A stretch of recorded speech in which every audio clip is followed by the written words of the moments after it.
अस्सलामुअलैकुम। सब्सक्राइब करके bell notification को ऑन कर दें। आइए सुनते हैं आज की वीडियो में एक नाकाबिले यकीन और पुरअसरार कहानी। गर्मी के दिन थे। मैं गर्मी के दिनों में छत पर सो जाता था। रात में चलने वाली ठंडी हवाएं मुझे फौरन नींद की वादियों में पहुंचा देती थीं। सुबह बेदार होने पर मैं खुद को तरोताज़ा महसूस करता था। गर्मी उन दिनों अरूज पर थी। दिन गर्मी और लू के थपेड़े हाल से बेहाल कर देते थे। मैं रोजाना की तरह शाम को ठंडे पानी से नहा लेता था और रात के खाने से फरागत पाकर दोस्तों में चला जाता था। गांव में नौजवानों के लिए यही एक तफरीह थी। शाम में किसी होटल पर बैठकर मुख्तलिफ मौज़ूआत पर बातचीत कर ली जाए। दिन भर के वाक़यात का तस्करा, लतीफ़े, कहानियाँ सुनाते हैं। सर्दियों में आग जलाकर उसके गिर्द बैठ जाते हैं। अगर किसी के साथ मजाक करना हो, ईंट गर्म करके रख देते हैं। जब आने वाला दोस्त उस पर बैठता था, फौरन उठ जाता। उस हरकत पर दोस्त खिलखिलाकर हंस पड़ते। मैं रात को जब छत पर चारपाई पर लेटा, मुझे ऐसा महसूस हुआ कोई और भी आकर लेट गया है। ऐसा कई रातों से मेरे साथ हो रहा था। मैं जब देखता कुछ नजर नहीं आता था, लेकिन आज मुझे महसूस हो रहा था। मैंने डरते डरते देखा, वो कोई 18 साल की दोशीज़ा थी। चौदहवीं की रात में उसका चेहरा दमक रहा था। गांव में इतनी खूबसूरत दोशीज़ा मैंने कभी नहीं देखी थी। उसे अपने इतना करीब देखकर मैं हैरत ज़दा रह गया। तुम कौन हो? मैंने उससे पूछा। मैं लड़की हूँ, ये तो मुझे मालूम है, पर तुम्हारा नाम क्या है और कहाँ रहती हो? यहाँ कैसे आ गई हो? तुमने तो एक साथ कई सवाल कर लिए हैं। मैं बारी बारी इन सवालात के जवाब देती हूँ। मेरा नाम परिवेश है। मैं कहाँ रहती हूँ, इसका जवाब ये है कि वो जो सामने दरख्त है ना, उस पर हमारा खानदान रहता है। अब ये बात सुनकर तुम्हारी समझ में आ जानी चाहिए कि मैं कहाँ से आई हूँ। उसका जवाब सुनकर मुझ पर कपकपी तारी हो गई। मेरे लिए ये बात आसानी से समझ में आ गई थी कि उस दोशीज़ा का ताल्लुक जिन्नात के कबीले से है। उस दरख्त के बारे में गांव में पहले से ही मशहूर था कि ये आसेबी दरख्त है। इस दरख्त को कई बार काटने की भी कोशिश की गई थी, लेकिन कामयाबी न हो सकी। जैसे ही दरख्त पर कुल्हाड़ी का वार किया जाता था, दरख्त से खून की तेज धार निकल पड़ती थी। खून देखकर दरख्त काटने वाला बुरी तरह खौफजदा हो जाता था और दरख्त को छोड़कर भाग उठता था। गांव के एक नौजवान जमन ने भी अपनी पूरी कोशिश की कि इस दरख्त को जड़ से उखाड़ फेंका जाए। उसने खून की परवाह न करते हुए कई वार दरख्त पर किए। चंद वार दरख्त पर करने से जमन की अजीब हालत हो गई। वो कुल्हाड़ी फेंक कर पागलों की तरह वहां से अपने घर की तरफ भागा। शाम तक उसको बुखार आ गया। जमन की हालत खराब से खराब होती गई। डॉक्टर को बुलाया गया, मगर उसकी बीमारी में कोई अफाका ना हुआ। 3 दिन तक उसकी यही हालत रहने पर मौलवी साहब को दम करने को बुलाया गया।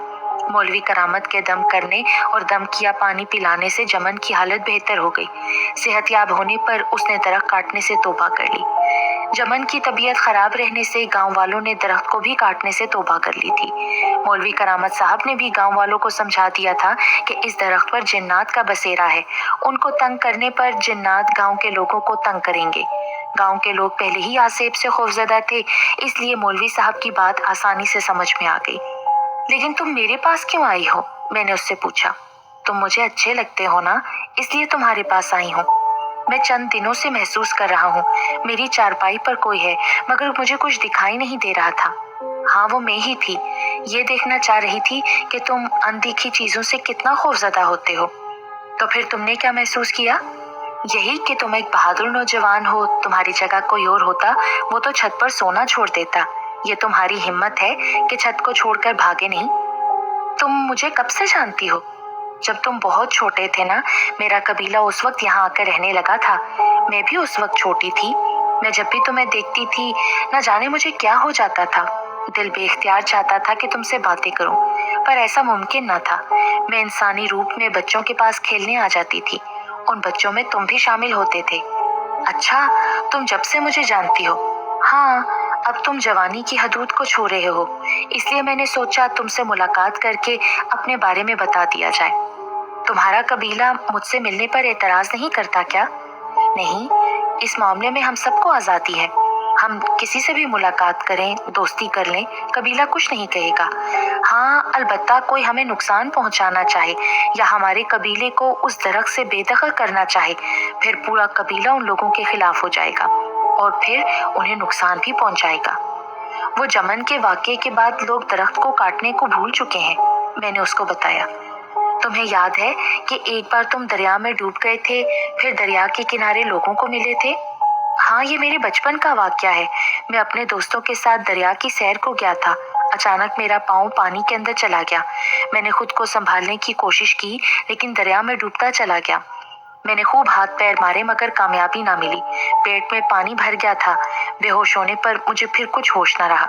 क्या तुम जानते हो तुम्हें दरिया से बाहर निकाल कर किसने फेंका था?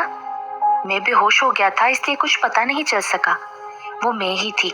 मैंने तुम्हें पानी से निकाल कर बाहर फेंका था, वरना तुम पानी की तह में चले जाते और गोताखोर जब तक तुम तक पहुंचते तुम मर चुके होते। वो बिल्कुल ठीक बता रही थी। मेरे घर और दीगर लोग इस बात पर हैरान थे कि पानी की तह में जाने पर मैं कैसे बाहर आ गया। तुम्हारे दोस्तों में सबसे ताकतवर लड़का कासिम था। हाँ, मुझे अच्छी तरह याद है। उसका एक हाथ भी किसी लड़के को लग जाए, उसे दिन में तारे नजर आ जाते थे। पता है, एक दिन कासिम ने तुमसे भी झगड़ा कर लिया था और वो तुम्हें भरपूर जख्मी कर देना चाहता था। उसने एक दो घूंसे भी तुम्हें मारे थे। तुम जमीन पर गिर पड़े थे, फिर अचानक उठे और तुमने कासिम को पीट कर रख दिया। तुम्हारे दोस्त और कासिम हैरतज़दा रह गए थे कि तुम्हें इतनी जान कहाँ से आ गई। वो मैं ही थी जिसने तुम में इतनी ताकत भर दी थी। किसी से भी हार ना मानने वाला कासिम तुम्हारे सामने ढेर होकर रह गया था, उसने बताया। वो दुरुस्त ही कह रही थी। अगर वो मेरी मदद न करती तो कासिम तो मुझे मार मार कर ढेर कर देता। रात में उससे मुलाकात होने पर मुलाकातों का तो फिर सिलसिला चल निकला। वो मुझे ही नजर आती थी। इस बात का अंदाजा मुझे इस तरह हुआ कि मेरी वालिदा एक दिन किसी काम से छत पर आई और मुझसे कहने लगी, तुम किससे बातें कर रहे हो? यहाँ पर कोई भी नहीं है। अरे अम्मी जान, आप अचानक छत पर आ गई। अभी आई हूँ। तुम्हारी तबीयत तो ठीक है ना? हाँ हाँ, बिल्कुल ठीक हूँ। तो फिर तुम किससे बातें कर रहे हो? मुझे तो यहाँ कुछ नजर नहीं आ रहा। जब कोई नजर नहीं आ रहा, इसका मतलब ये है कि यहाँ कोई नहीं है अम्मी। मैं यही बात कर रही हूँ कि यहाँ कोई नहीं है। तो फिर तुम किससे बातें कर रहे हो? अपने आप से बात कर रहा हूँ। क्यों पागल हो गए हो जो अपने आप से बातें कर रहे हो? अम्मी जान, इंसान खुद से भी बात कर लेता है, तो इसमें क्या है? अच्छा, ज्यादा बातें मत बनाओ और सो जाओ, रात बहुत हो गई है, अम्मी जान ने कहा। तो फिर मैंने उसकी तरफ देखा। तुम्हारी अम्मी ठीक कह रही हैं, तुम सो जाओ। और तुम? मैं तो चांद की रोशनी में देखती रहूंगी। अरे, तुमने फिर खुद से बातें करनी शुरू कर दी। मुझे लग रहा है तुम्हें मौलवी साहब को दिखाना पड़ेगा। अम्मी जान ने सीढ़ियों से खड़े होकर दोबारा बोला। अम्मी, मौलवी साहब को जहमत ना दो, मैं सो जाता हूँ, मैंने अपने ऊपर चादर तानते हुए कहा। मेरी चारपाई पर सीधा लेट जाने पर अम्मी जान चली गई। तुमने तो मुझे मरवा ही दिया था। अम्मी के जाने पर मैंने उससे कहा, सो जाओ, वरना तुम्हारी आवाज सुनकर वो दोबारा छत पर आ जाएंगी और हकीकत में मौलवी साहब के पास इलाज को ले जाएंगी। तुम ठीक कह रही हो। ये कहते हुए मैं वाकई सोने को लेट गया। दूसरे दिन शाम को घर लौटने पर अब्बा जान ने मुझे बुलाया और पूछा, जमाल बेटे, तुम्हारे साथ आखिर क्या मसला है? मेरे साथ तो कोई मसला नहीं अब्बू। तुम्हारी अम्मी कह रही थी कि तुम रात को छत पर अपने आप से बातें करते हो। ये कोई अच्छी अलामत नहीं है। मैं उनकी बात सुनकर परेशान हो गया। तुम्हारे साथ वाकई कोई मसला लगता है। मुझे मौलवी साहब या किसी अच्छे डॉक्टर से तुम्हारे इलाज के सिलसिले में बात करनी चाहिए। अब्बा जान, ऐसी कोई बात नहीं है। अम्मी जान को वहम हो गया है। वहम हो गया है? अब्बा जान चौंके। रात पड़ोस से टेलीविजन प्रोग्राम चलने की आवाज आ रही थी। वो समझी मैं खुद से बातें कर रहा हूँ। अच्छा, ये बात है। ठीक है, अगर वाकई तुम्हें कोई मसला हुआ तो मुझे बता देना। अब्बा, आप बेफिक्र रहें, मुझे कुछ होने पर जरूर बता दूंगा। वैसे मेरा अभी पागल होने का कोई इरादा नहीं है। मेरा ख्याल था कि बात आई गई हो गई होगी, लेकिन ख्याल गलत था। अम्मी जान ने रात में मेरी जासूसी शुरू कर दी। वो दबे पांव छत पर आकर मुझे देखने लगी। परिवेश को भी अम्मी की जासूसी का इल्म हो गया था, इसलिए वो छत पर आने से कतराने लगी। वो जब छत पर आती, उसकी नजरें सीढ़ियों पर होती थीं। जैसे ही अम्मी जान दबे पांव सीढ़ियां चढ़ने लगती, उसे खबर हो जाती। वो अपने होंठों पर उंगली रखकर खामोश होने का इशारा करती। मैं खामोश होकर चरपाई पर सीधा लेट जाता। अम्मी मुझे सोता देखकर चली जाती। सच्ची बात यह है कि परिवेश मुझे बहुत पसंद आ गई थी और मैं उसे खोना नहीं चाहता था। इश्क है ही ऐसी बुरी चीज जिस पर दिल आ जाए फिर उससे जुदा होने को दिल ही नहीं करता। हम दोनों में मोहब्बत का जज्बा परवान चढ़ने लगा। वो मुझे बचपन से पसंद करती थी और मैं जवान होने पर उसे चाहने लगा था। उसकी खूबसूरत नक्शो निगार, दूधियाई रंगत जो मेरी कमजोरी थी। हम दोनों बहुत एहतियात बरत रहे थे, फिर भी अम्मी को मुझ पर शक हो गया था कि मामला गड़बड़ है। वो मौलवी करामत को आखिरकार ले ही आई। मौलवी साहब ने घर में घुसते ही कुछ पढ़ना शुरू किया। मुझे इस घर पर जिन्नात के आसार नजर आ रहे हैं।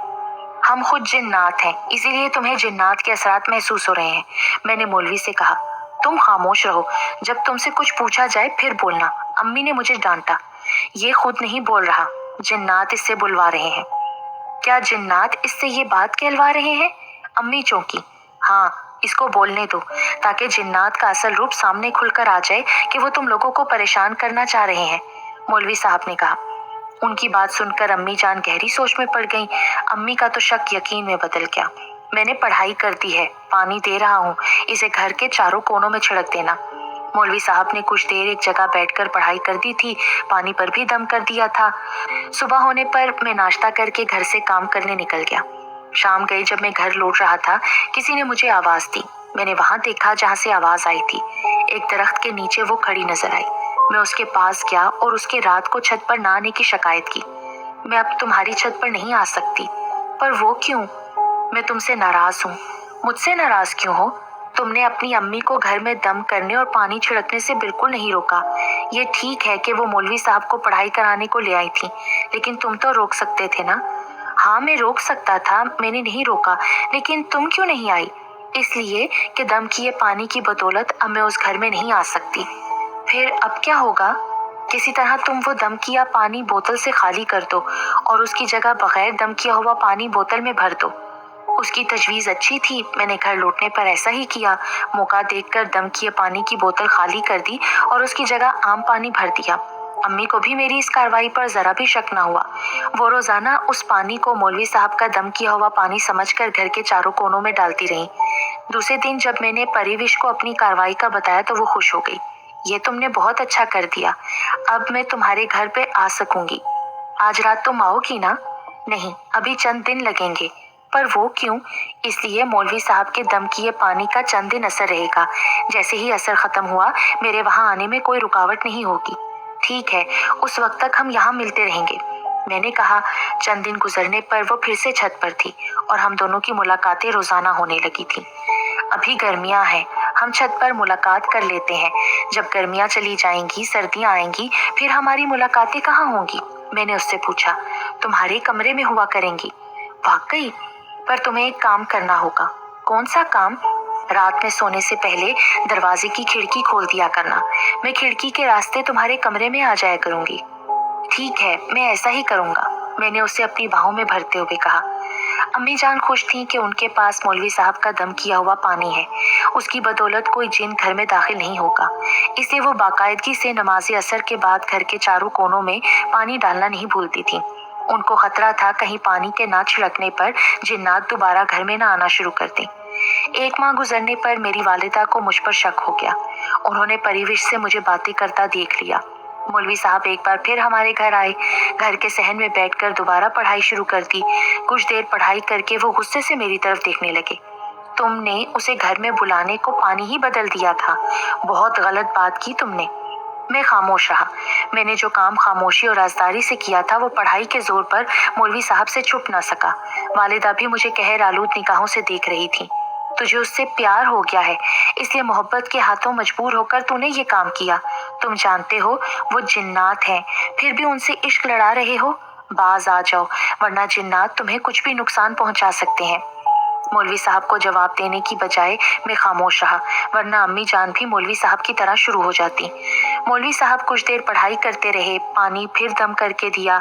अम्मी जान को हदायत दी कि वो इस पानी को घर के चारों कोनों में छिड़कें। अम्मी जान ने उस वक्त दम किया पानी छिड़क दिया। इस बार मौलवी साहब ने कई तावीज दिए। एक मेरे बाजू पर, दूसरा गले में डाल दिया। बाकी बच जाने वाले तावीज मेरे जिस्म पर रगड़ कर जलाने थे। इस बार अम्मी जान ने दम किए पानी की बोतल अच्छी तरह महफूज मुकाम पर छुपा दी ताकि मेरे हाथ ना लग सके। मौलवी साहब ने इस बार ऐसा इंतजाम कर दिया था कि वो मेरे नजदीक भी नहीं आ सकती थी। जब वो मेरे घर नहीं आई, मैं उस दरख्त के पास चला गया। उससे मिलने की उम्मीद थी, वहां वाकई उससे मुलाकात हो गई।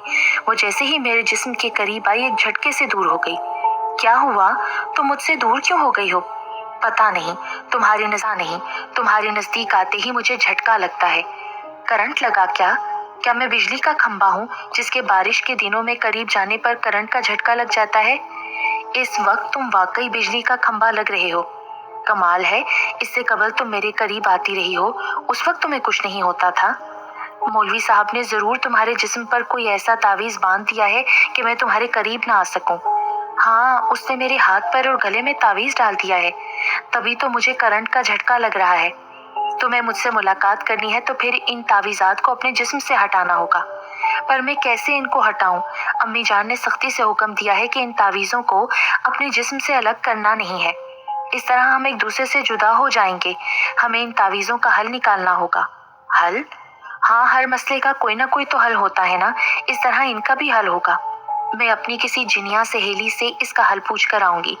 क्या तुम्हारी सहेलियां भी लड़कों से इश्क करती हैं? मोहब्बत तो वो जज्बा है जो किसी भी इंसान और जिन्नात में परवान चढ़ जाता है। जैसे मुझे तुमसे मोहब्बत हो गई है, तुम्हें देखे बिना किसी पल चैन नहीं आता। कुछ मेरी भी यही हालत है, मैंने उससे कहा। इसीलिए तो कह रही हूँ, हमें अपनी मोहब्बत की खातिर कुछ करना होगा, तभी हम एक दूसरे को पा सकते हैं। परिवेश ने मुझसे कहा। रात को जब मैं सोने को लेटा, नींद कोसों दूर थी। समझ में नहीं आ रहा था कि ऐसी कौन सी तदबीर की जाए जिससे हम दोनों की मुलाकातें होती रहें। कुछ समझ में नहीं आ रहा था। मैं उसकी जुदाई में पागल हुआ जा रहा था, क्योंकि मुझे उसके साथ रात गुजारने की आदत हो गई थी। मैं उसके लिए जितना तड़प रहा था, वो भी मेरे लिए उतना ही तड़प रही थी। रात जैसे तैसे गुजर गई। दूसरे दिन मुलाकात होने पर उसने मुझे मसले का हल बता दिया। मुझे तावीज़ उतार कर बिस्तर के सहाने रख देने थे। बिस्तर भी ऐसे लगाने थे जैसे मैं सो रहा हूँ। ये काम सरंजाम देकर बराबर की छत पर चले जाना था। उस छत पर किसी किस्म का कोई असर न था। उसकी ये बात सुनकर मैं खुशी से उछल पड़ा। वाकई उसकी सहेली की तजवीज़ अच्छी थी। इस तरह किसी को पता नहीं चलता। दरअसल हमारे बराबर का मकान खाली पड़ा था। एक दुकानदार ने उसे किराए पर लिया हुआ था और उस मकान को गोदाम के तौर पर इस्तेमाल करता था। छत पर हमारी मुलाकात करने में कोई दुश्वारी नहीं थी। रात से ही हमने इस बात पर अमल शुरू कर दिया। मोहल्ले के दूसरे मकानों की निस्बत वो घर ऊंचा था। दीवारें भी इतनी बनी हुई थी कि कोई छत पर लेट जाए तो नजर न आए। उससे छत पर मुलाकात पर दिल खुश हो गया। यह सिलसिला कई दिन चलता रहा। किसी को हमारी मुलाकात करने का पता नहीं चला। एक दिन जब मैं दूसरी छत पर गया, मुझे ये ख्याल न रहा कि बिस्तर को ऐसा करना है कि दूर से देखने पर मैं सोया हुआ महसूस हूँ। दरअसल उससे रोजाना मुलाकातें करते रहने पर मुझ पर बहुत खुद एतमादी आ गई थी। अचानक अम्मी जान किसी काम से छत पर आ गई। वो मुझे ना पाकर हैरत ज़दा रह गई। मैं उनके सामने ही छत पर आया था और अब गायब हो गया था। अम्मी जान ने मुझे आवाज़ लगाई। उनकी आवाज़ सुनकर मैं बुरी तरह चौंका। मुझे उनके इस तरह अचानक छत पर आने की बिल्कुल उम्मीद नहीं थी। तुम दूसरे की छत पर क्यों गए थे? वो गुस्से से बोली। मैंने शर्मिंदगी से नजरें झुका ली। सोच रहा था कि क्या बहाना बनाऊं। अचानक मेरे जहन में ख्याल आ ही गया। वो अम्मी जान, मुझे ऐसा लगा कि बराबर की छत पर कोई चोर है, इसलिए मैं वहां चला गया था। ये तुमने बड़ी बेवकूफ़ी की। चोर या डकैत लोग असलहे से लेस होते हैं। तुम्हें देखकर वो हमला कर सकते थे। बस अम्मी, उस तरफ तो मेरा जहन ही नहीं गया, वरना कभी भूल कर भी वहां नहीं जाता। आज तुमने ये हरकत कर ली है, मगर आइंदा ऐसी बेवकूफ़ी हरगिज मत करना। ये डाकू लोग खतरा महसूस करने पर गोली चला देते हैं। हमें क्या पड़ी है दूसरों के घर वालों की चौकीदारी करें? ये तो उस दुकानदार को सोचना चाहिए ना, जिसका माल यहाँ पड़ा है। मेरी बातों से मुतासिर होकर अम्मी नीचे चली गई। आज वो उदास दिखाई दे रही थी। उसे उदास देखकर मैं भी परेशान हो गया। क्या बात है, तुम इतनी परेशान और उदास क्यों हो? बात ऐसी है, मैं अनकरीब तुमसे दूर चली जाऊंगी। दूर चली जाओगी? पर वो क्यों? कराची में एक आमिल बाबा, जिसका नाम बदर बंगाली है, वो काले इल्म का माहिर समझा जाता है। उसने बहुत सारे मोकल जादू के जोर पर अपने कब्जे में किए हुए हैं और वो उनसे अमल कराता है जो वो खुद नहीं कर सकता।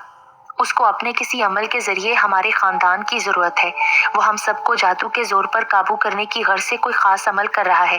अगर 15 दिन में वो ये अमल कर लेने में कामयाब हो गया तो हम सब उसके कैदी बन जाएंगे, और वो जो अमल हमसे कराना चाह रहा है वो अमल कर देने के बाद भी नहीं छोड़ेगा। ये तो वाकई बड़ी खतरनाक बात है। क्या इसका कोई हल नहीं जिसके जरिए वो तुम सबकी जान छोड़ दे? हाँ, इसका एक आसान हल है। वो क्या? वो ये कि बदर बंगाली हमारे दरख्त के नीचे रात में 12 बजे बैठकर अपना अमल करता है। हम ये दरख्त और ये मुल्क छोड़कर किसी दूसरे मुल्क चले जाएं और यहाँ का रुख ना करें, तब बच सकते हैं। कोई और सूरत नहीं है क्या? नहीं, यही हल है, क्योंकि हमारे बुजुर्गों ने इस मसले पर सोचा है। इसका आसान तरीका यही है।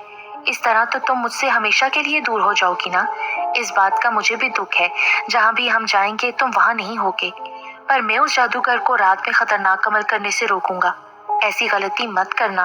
पर वो क्यों? जादूगर जब अपना खास अमल करने को वहां बैठता है, वो अपने मोकल छोड़ देता है। कोई उस जादूगर को अमल खत्म करने को कहे या उसे नुकसान पहुंचाने की कोशिश करे, उसके मोकल उसी शख्स का काम तमाम कर देते हैं। इसलिए मैं तुम्हें ये मशवरा हरगिज नहीं दूंगी कि ऐसा कोई काम करो जिसके नतीजे में तुम्हारी जान चली जाए। पर तुम चली गई तो मुझे बहुत याद आओगी। मैं भी तो तुम्हें भुला नहीं सकूंगी। क्या ऐसा मुमकिन नहीं है कि तुम कुछ सालों बाद या जादूगर के मरने पर लौट आओ? हम यहाँ से चले भी जाएं, जादूगर यहाँ बैठकर अमल कर जाएगा। जब यहाँ लौटेंगे उसकी कैद में आ जाएंगे, या उसकी गद्दी पर बैठे उसके किसी बेटे या रिश्तेदार के बैठने पर हम उसके कैदी हो जाएंगे। इसलिए हमारा खानदान यहाँ आने की कभी ऐसी हमाकत नहीं करेगा। जादूगर के अमल पूरा होने में अभी 10 दिन बाकी थे, तो उसका खानदान उस दरख्त से चला गया। मैंने देखा उनके जाने पर भी वो जादूगर दरख्त के नीचे अपना खास अमल करता रहा। अमल पूरा होने पर फिर वहां से चला गया। मुझे उससे मुलाकात की आदत पड़ चुकी थी। अक्सर मुझे रातों को नींद नहीं आती थी। हर वक्त परिवेश के तस्वुर में डूबा रहता था। मेरी कैफियत एक मजनू की हो गई थी। दिन भर में ठीक तरीके से अपने काम निपटा लेता था, लेकिन रात होने पर फिर उसकी याद सताने लगती थी। खासकर 14वीं की रात में मुझे चांद में उसकी सूरत नजर आने लगती थी। ऐसे में अपने रब से दुआ करता कि वो जहां भी रहे खुश रहे, उसे कभी कोई जादूगर कैद और तंग ना कर सके। अब तो मेरी शादी हो चुकी है, बीवी भी है जो बहुत खूबसूरत है, 2 बेटे भी हो चुके हैं, लेकिन फिर भी अक्सर उसकी याद आ जाने पर मैं रंजीदा हो जाता हूँ। मुझे अफसुर्दा देखकर मेरी बीवी पूछती है, क्या बात है, इतने अफसुर्दा क्यों हो? तो मैं कहता हूँ, किसी दोस्त की याद आ गई थी। वो मुस्कुरा देती है और कहती है, कोई खास ही दोस्त होगा? मैं कहता हूँ, हाँ बेगम, खास दोस्त की याद आने पर ही दिल उदास हो जाता है। मेरी बेगम मेरी बात पर खिलखिलाकर हंस देती है।